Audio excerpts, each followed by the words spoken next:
没感冒却喉咙痛、咳嗽好不了，身体这些情况原来是这状况。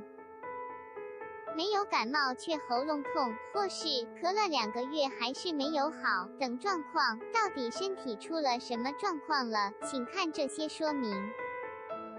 伤风感冒最常见的症状是喉咙痛，因为感冒时咽喉部会发炎肿胀，吞口水会痛。此外，细菌引起的扁桃腺肿、扁桃腺发炎也会造成喉咙痛，因此喉咙痛几乎是与感冒画上等号。事实上，喉咙痛另一个可能的原因就是甲状腺发炎。